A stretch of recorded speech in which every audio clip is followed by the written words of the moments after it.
মা বোনরা যদি যৌক্তিক কোনো আবদার চাহিদা পেশ করেন, সেটা স্বামী কখনো কখনো শুনতে বাধ্য যদি সেটা তার অধিকারের বিষয় হয়, আর কখনো কখনো বাধ্য না হলেও স্বামীকে আল্লাহ তাআলা উদ্বুদ্ধ করেছেন।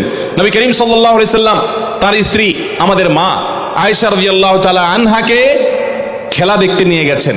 আম্মা জানা রাদিয়াল্লাহু তাআলা আনহা এই হাদিস বর্ণনা করার পরে বলেছেন, ফাকদুরু কদরাল জারিয়াতিল হাদিসাতি সিন্নি আল হারিসাতি আলাল্লাহ বে।